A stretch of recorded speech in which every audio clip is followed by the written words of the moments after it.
For the longest time, foot characters were considered largely a meme, but these days, foot character squads have become increasingly strong. Today, we're going to be taking a look at one for Warriors of Chaos. It's just Sigvald and Eiko together as a bro team. I know Turin talked about this in a video relatively recently, but today I'm going to bring you some hot land battles action with these two Chaos champions swearing allegiance to different lords, but you know, what's really great about them is that they both have bare hands, so they can, clasp their hands together in a most sensual and friendly platonic manner. Yeah, just really fantastic, to be honest. So there you go. Got some Forsaken here, 3 Forsaken with some Marauders scattered around. Chaos Sorcerer of Metal. Got some Chaos Knights, Sword and Shield, and some Throwing Axe Marauders, including one Nurgle Marauder Throwing Axe.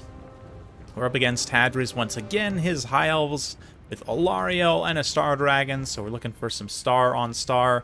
In honor of Rider Rohan, he does have a single Swordmaster with some White Lion Infantry, including the Pyramid Company, Spearmen out on the flanks, and a good contingent of archers with the Talons of Torquelada, plus an Eagle Claw Bolt Thrower. It's a lot of ranged units, but I don't know if he was necessarily expecting me to take the Mutalith Vortex Beast, but in general, yeah, gotta respect High Elf archers. Definitely would not take too many big squishy-ish monsters. I mean, Mutalith is not terribly squishy, but it does have quite a bit of missile vulnerability, I would say, so something to be aware of. But anyway, yeah, Sigvald's gonna go charging in a little bit ahead of his bro. Just absolutely indomitable. Just Sigvald things, just doesn't care about anyone else but himself. He's going to charge on in and immediately get countercharged by the Star Dragon. Eikold swiftly coming to his rescue, though, using his Sith Force Lightning to blast, wow, some of these High Elves to their absolute demise. Yeah, Sigvald's going to go ahead and pull back and stay within range to mutually support Eikold. Meanwhile, taking a look at the overall battle, we've got line troops clashing all around. Chaos Knights managed to get up and around the side here, and given there's no sisters or real, heavy armor piercing, we're going to be able to weather this bow fire and contact these archers, managing to disrupt quite a few of them. The nice thing about Chaos Knights having such a massive footprint is they can occupy, look at this, they're occupying like 5 archer units at the same time, which is just fantastic. As the other Knight unit now makes contact as well, we're going to bring the Hounds for another go. 1 Forsaken, put it into tactical reserve, is just there for now. They'll come into play later. But yeah, the Marauders also trying to keep these Marauder Horsemen close in position to damage, especially these Swordmasters, as they've now just crumped those Marauders and try and get them out in space a little bit there. Final Transmutation going off in this backline hits a whole bunch of units at the same time, including Alariel and the Star Dragon, which is quite favorable for me. Hadri's going to respond with that Star of Avalorn there. And it's a big old brawly mess in the backline, which is just how Chaos likes it. We've got Forsaken back in space here as well, just chewing through artillery crew and archers. A little bit of Searing Doom on some archers there as well. Trying to just clear out as much of this support as possible, but definitely feeling the pain in these infantry engagements as the Pyramid Company are able to persevere, no problem. Swordmasters will be coming back eventually, wherever they went. Yeah, actually, they're back in the fray already. What am I talking about? Yeah, Throwing Axes are here behind them, trying to get some volleys in, but because of the way they're kind of interspersed and dispersed with other units, or, you know what I mean, dispersed, interspersed with other units, it's tough for the Marauders to make good contact with their Throwing Axes. Lariel also getting some nice healing in here. Chaos Knights starting to run out of steam in a pretty significant way, though they're still dangerous in pursuing a lot of these routing units. In particular, that archer there with quite a bit of HP left routing is very painful. Definitely feel that pain right there. But the Swordmaster's elite stats allows them to kind of hold out here to an extent. They are pretty dangerous to my little character squad to a degree, so I'm going to dedicate what Winds of Magic I have left to try and deal some damage to them. Hadra's able to mostly dodge that. It takes a little bit on it, but nice heal should be able to keep them in tip-top shape. We're going to get these Scattered Forsaken and other units in action, trying to chase some routing archers. Hadra's marshalling them back quickly. responding with some bow shots into the Warhounds. Should be enough to break their leadership before they make contact, but we'll see. It's looking like my army's starting to run out of steam a little bit, I feel like. Like, both the Chaos Knights have taken significant damage. We've managed to wreck pretty much all the archers. They're more or less combat ineffective at this point, but there's still the Star Dragon, of course, and Alariel, and then a few of these elite infantry units that should be relatively painful. I mean, we'll see. My caster gets himself into a little bit of trouble here, and believe it or not, this Searing Doom actually does a decent amount of damage to the Star Dragon. All things considered. I mean, bombardment, because the Star Dragon's so huge, a lot of those missiles end up hitting Star Dragon there. So pretty good stuff. Tattered knights that remain are going to get in this back line and just keep trying to mop up what's left of the archers, not allow them to get back into combat. It's also distracting these swordmasters away from where Eocold and Sigvald are, which is fantastic for me. Allows them to get hit by these throwing axes a little bit more, poisoned by the Nurgle throwing axes, and just in general, kind of not do what they need to do, which is really to cut down these two characters. So it's going to get a little bit wild as we get all scattered out here. The Forsaken that were in tactical reserve now get activated to try and pursue and mop up a lot of these spear infantry units, and they certainly have the speed and weapon strength to do so. And oh man, that's just terrifying for those poor High Elf spearmen, all tired from the battle and covered in blood, and they're just going to get run down and absolutely lawnmowered by these angry Forsaken. Yeah, they will not survive that at all. And this other spear unit now coming into kill range as well is like, we may have made a terrible, terrible error here. Sigvald and Eocold also getting out to cleave up this White Lion infantry. Get to just admire Eocold's beautiful animations. Sigvald looking pretty basic. Don't tell him I said that, but in comparison to Mr. Ultimate Sith Powers here.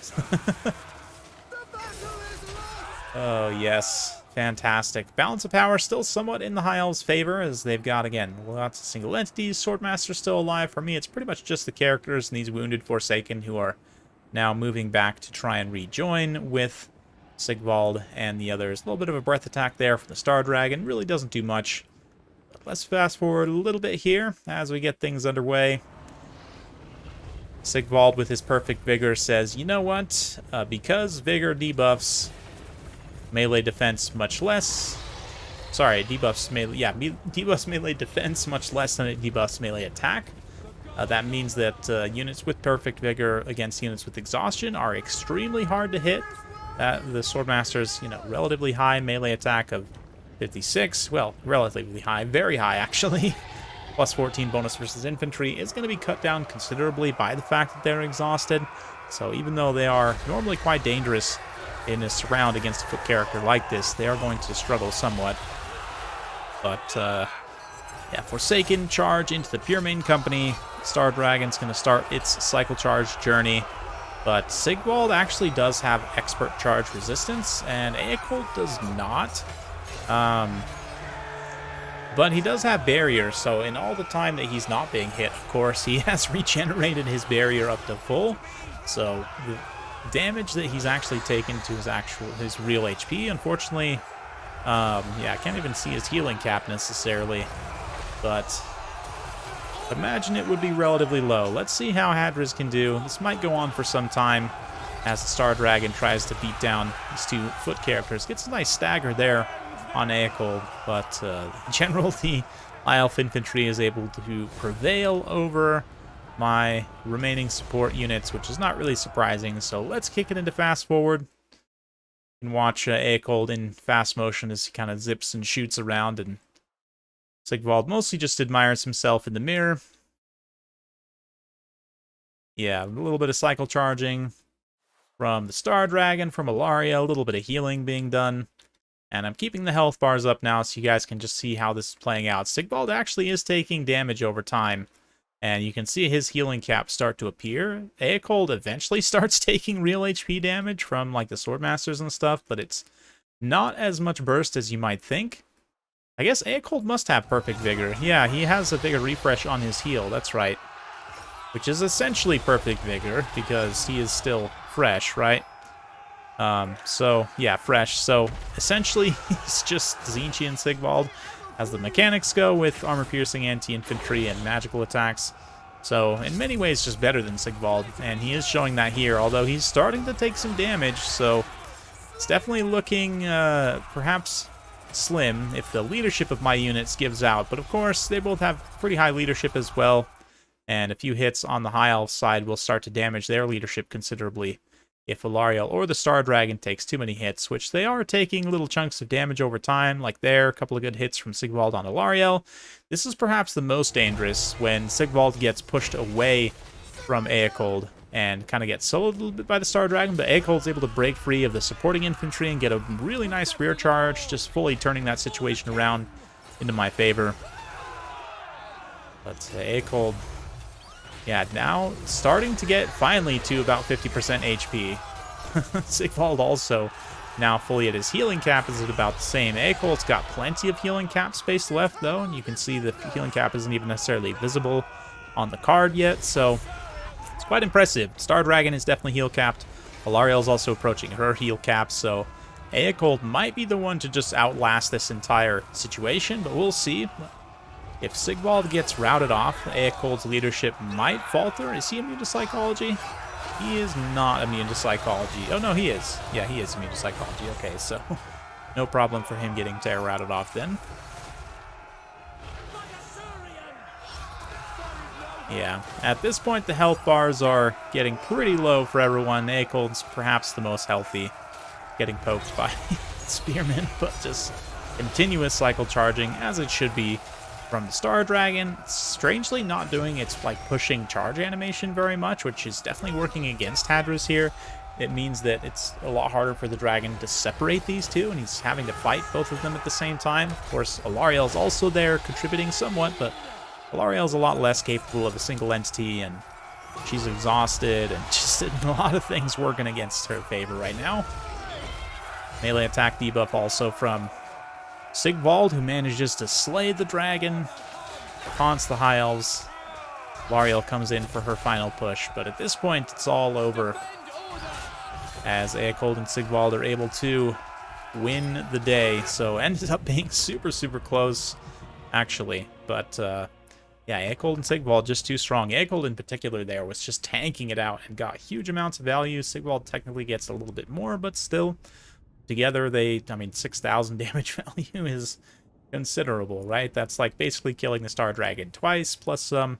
So definitely feels very strong. And in land battles like Tomb Kings, I have no idea what they're going to do against this, to be honest.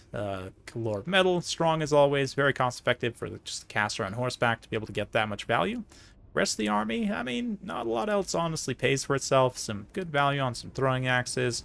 Forsaken doing okay, and Marauders trading reasonably cost-effectively. Not too crazy, though. I mean, Chaos Knights also, again, do a reasonably decent job. Tactically, certainly did what they need to in shutting down all these archers and the artillery here. And, yeah, not really a lot else to say. I mean, on Hadris' side, both of his elite infantry end up paying out massive amounts of damage dealt as gold value, mostly because they're doing damage to these healing single entities that end up feeding them a lot of value, but still you have to do that damage to win, so it's almost enough at the end of the day, just not quite.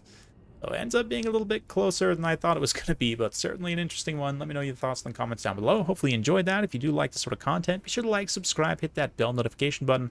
Every time I upload a new video, you'll be notified. Thanks again. We'll see you next time.